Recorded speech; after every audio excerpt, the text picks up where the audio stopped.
સુરત શહેરમાં ફરી શ્રમજીવીઓની સુરક્ષાને લઈને એક મોટો સવાલ ઊભો થયો છે। તેમાં સુરતના જહાંગીરપુરામાં નિર્માણાધીન બિલ્ડિંગમાં કલરકામ કરતી વખતે 8મા માળેથી પટકાતા રંગાડા યુવકનું કરુણ મોત નીપજવા પામ્યું હતું, જેને લઈને 3 માસૂમ બાળકોએ પિતાની છત્રછાયા ગુમાવતા પરિવાર પર આભ તૂટી પડ્યું છે। સુરતના જહાંગીરપુરા મોરા ભાગળ નજીક નિર્માણાધીન બિલ્ડિંગના 8મા માળે કલરકામ કરી રહેલા નાઝીમ સૈયદ અચાનક બાલ્કનીમાંથી નીચે પટકાયો હતો। નાઝીમ સાથે કામ કરતા તોસીફને આ ઘટનાની જાણ થતાં તેની પરિવારને ફોન કરીને નાઝીમ 8મા માળથી નીચે પડી ગયાનું જણાવ્યું હતું। અકસ્માતમાં નાઝીમને ગંભીર ઇજાઓ પહોંચી હતી અને સારવાર મળતે પહેલાં તેમનું કરુણ મોત થવા પામ્યું હતું।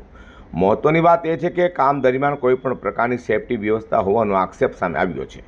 નાઝીમ છેલ્લા 10 વર્ષથી કલરકામ કરતા હતા અને તેમના પરિવારમાં પત્ની ઉપરાંત 2 દીકરા અને 1 દીકરી છે। પરિવારના એકમાત્ર કમાઉ સભ્યના મોતથી પરિવાર પર દુઃખનો પહાડ तूटी पड़ियो છે। तौसीफ खान, फरीद खान कलर काम ही करते हैं, 4 साल जैसे हो गए। मोरा भागलपुर बनी घटना में मतलब ऐसा है, भाई कलर मारते मारते उनका पैर स्लिप हो गया है 8वें माले से। फिर क्या हम लोग तो ऊपर मार रहे थे, मतलब तो नीचे से आवाज़ आई तो हम लोग ने देखे, तो फिर हम लोग नीचे गए, फिर उनको ऑटो में बिठा के હોસ્પિટલ લઈ ગયા।